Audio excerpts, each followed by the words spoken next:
Have you ever woken up and felt an invisible weight? A quiet but persistent sense that something isn't quite right, that maybe you're not living your life, but merely surviving it. You go through your day, answer emails, scroll endlessly, check tasks off a to-do list, but deep down, there's a void, a feeling that all of this is mechanical, that you're moving but not really going anywhere. You laugh at memes, you smile in photos, you say I'm fine when asked how you are. But at night, when it's quiet, you lie in bed and wonder, what is the point of all this? This isn't depression. This isn't laziness. This is a crisis of meaning.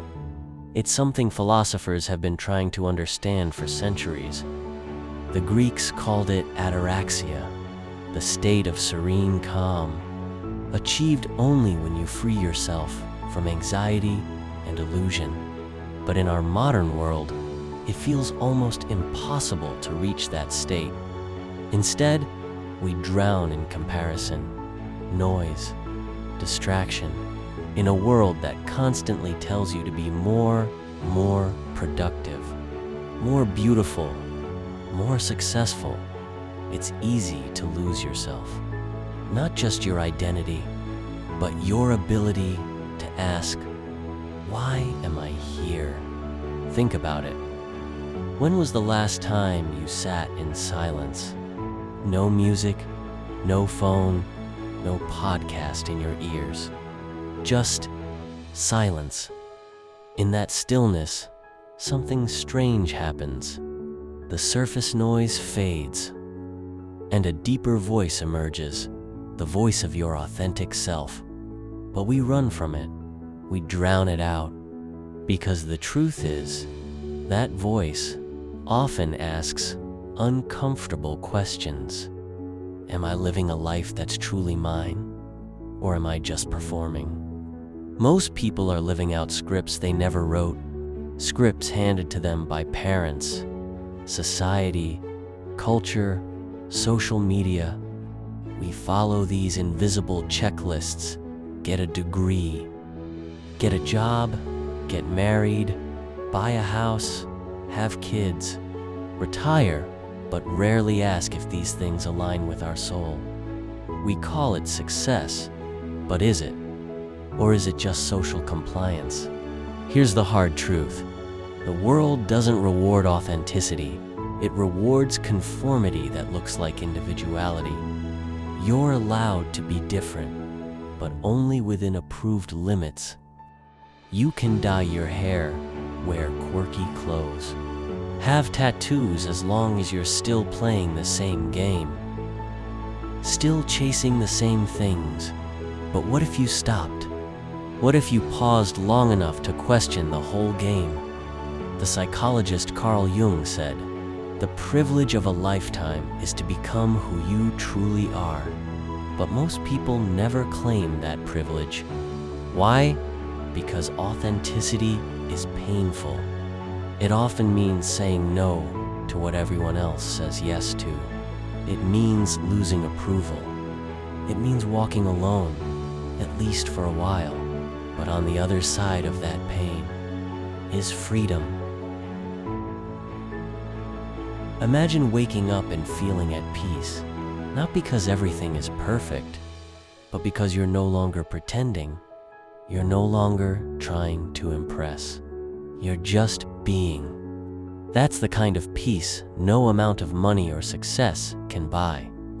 It's a kind of peace that comes only from alignment when your actions, your values, and your inner truth all match. But how do you find that alignment? Start by listening. Listen to what excites you, what angers you, what breaks your heart. Emotions aren't distractions. They're clues. They're signals from your soul telling you what matters. Follow them, not blindly, but bravely, because that's where you'll find your real path. Also, Learn to embrace discomfort. Modern culture is obsessed with comfort, but growth lives on the edge of discomfort. Real transformation doesn't come from vacations and soft pillows. It comes from asking hard questions, from sitting in your own silence, from facing the parts of yourself you've been avoiding. And don't be afraid to change. Change isn't betrayal, it's evolution.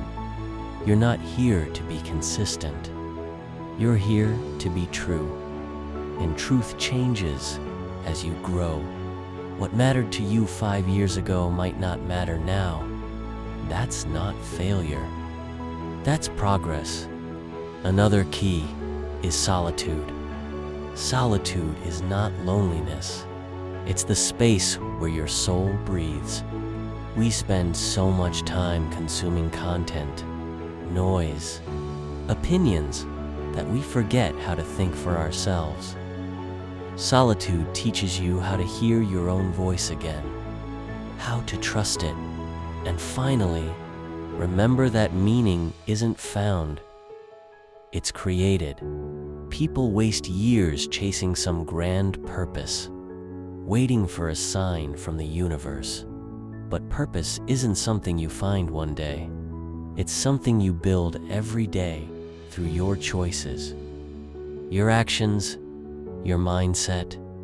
You create it by choosing to live deliberately, to show up fully, to do things that matter to you. You don't need 1 million followers to matter. You don't need to change the world in one grand gesture.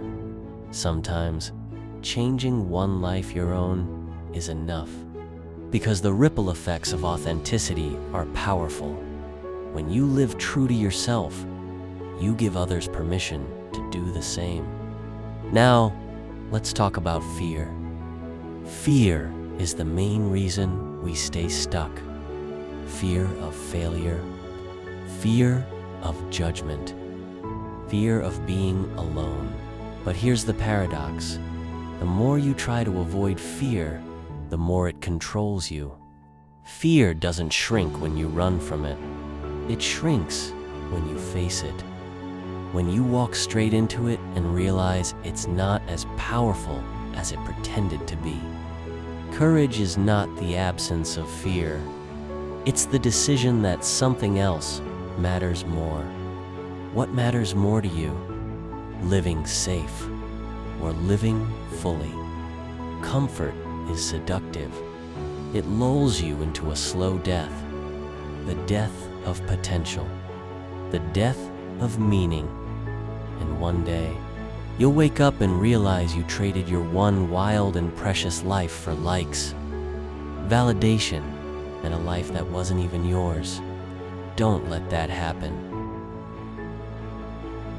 Be willing to disappoint others if it means not disappointing yourself. Be willing to be misunderstood.